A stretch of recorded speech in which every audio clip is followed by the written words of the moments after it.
Selamat pagi anak-anak. Semoga kalian semua dalam keadaan sehat dan semangat untuk belajar. Hari ini kita akan mempelajari sesuatu yang menarik, yaitu sosialisasi dalam masyarakat dan mengenal sumber-sumber sejarah. Sebelum kita mulai, silakan buka kolom deskripsi di bawah video ini. Di sana sudah tersedia rangkuman materi yang akan kita bahas hari ini, jadi kalian bisa sambil menyimak dan membaca. Sudah siap? Yuk kita mulai pelajarannya. Anak-anak, hari ini kita akan belajar tentang sosialisasi dalam masyarakat Atswata dan bagaimana kita bisa mengenal sejarah dari berbagai sumber yang ada di sekitar kita. Yuk Bapak ajak kalian memahami materi ini lewat contoh-contoh dalam kehidupan kita sehari-hari. Sosialisasi dalam masyarakat. Coba kalian bayangkan, waktu kalian masih kecil dan belum sekolah, siapa yang pertama kali ngajarin kalian cara makan yang rapi? Siapa yang ngajarin bilang terima kasih atau maaf? Ya, tentu saja keluarga kita. Di rumah, kita belajar berinteraksi, mulai dari berbicara sopan, menolong adik, patuh pada orang tua. Ini semua adalah bagian dari sosialisasi, yaitu proses kita belajar hidup sebagai bagian dari masyarakat. Lalu ketika kalian ikut ekstrakurikuler di sekolah, misalnya pramuka, paskibra, atau kelompok musik, kalian juga sedang belajar bagaimana bekerja sama, menghargai pendapat orang lain, dan mematuhi aturan bersama. Jadi sosialisasi itu terjadi setiap hari, baik di rumah, di sekolah, maupun di lingkungan sekitar rumah. 1. Mari mengenal sumber-sumber sejarah. Sekarang, Bapak mau tanya, kalau kalian ingin tahu kisah perjuangan kemerdekaan Indonesia, kalian cari infonya dari mana? Bisa dari buku, cerita kakek nenek, film dokumenter, atau melihat benda-benda di museum kan? Nah, itu semua disebut sumber sejarah. A. Berdasarkan sifatnya, sumber sejarah ada dua. Sumber primer. Ini seperti barang atau cerita asli dari zaman itu. Contohnya, baju atau senjata milik pejuang kemerdekaan, surat perjanjian asli, cerita langsung dari kakek atau nenek yang mengalami zaman penjajahan. Sumber sekunder. Ini seperti buku atau film yang ditulis atau dibuat belakangan oleh orang yang tidak mengalami langsung. Contohnya, buku sejarah yang kalian baca di sekolah, film dokumenter yang ada di TV atau YouTube. B. Berdasarkan bentuknya, ada 3. Sumber tertulis, misalnya akta kelahiran kalian, surat nikah orang tua, atau kwitansi belanja. Itu semua bisa jadi dokumen sejarah suatu saat nanti.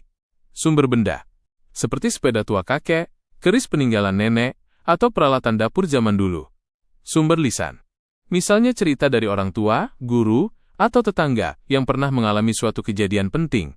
Sejarah lisan vs tradisi lisan. Sekarang, kita bahas 2 jenis cerita lisan ya. 1. Sejarah lisan, oral history. Misalnya, kalian tanya ke kakek, "Kek, dulu waktu zaman kemerdekaan itu seperti apa sih?" Lalu kakek bercerita tentang penjajahan Jepang. Nah, itu disebut sejarah lisan. 2. Tradisi lisan, oral tradition.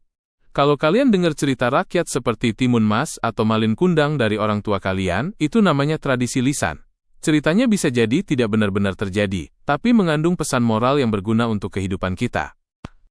Tugas individu, cerita rakyat, kisah si Raja Parkit. Sekarang Bapak mau bacakan cerita singkat dari Aceh berjudul Kisah si Raja Parkit. Dengarkan baik-baik ya, karena ceritanya sangat bermakna dan bisa kalian hubungkan dengan kehidupan sehari-hari. Guru membacakan cerita singkat. Di sebuah hutan, hidup sekelompok burung parkit yang dipimpin seekor raja. Suatu hari mereka tertangkap pemburu. Sang raja menyuruh semua burung pura-pura mati agar bisa bebas. Saat pemburu membuka perangkap karena kecewa, semua burung kabur, kecuali Raja Parkit yang tertinggal. Raja Parkit akhirnya dipelihara, dijual ke istana dan dikurung. Karena tidak bebas, ia jadi sakit dan tak bisa bernyanyi. Raja istana pun melepaskannya. Ia terbang ke pohon tinggi dan akhirnya berkumpul kembali dengan teman-temannya.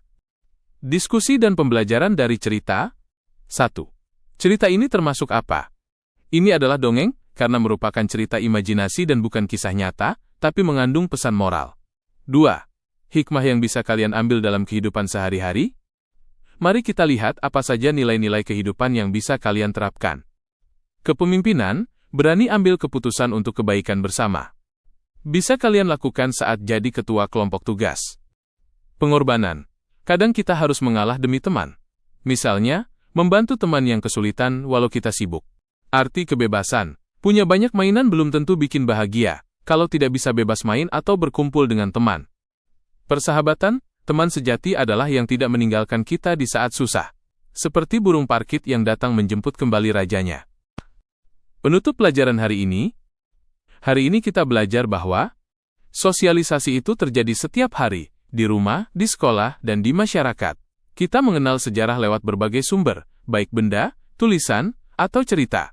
Cerita rakyat bukan hanya hiburan, tapi juga punya nilai moral yang bisa kita praktekkan dalam kehidupan sehari-hari.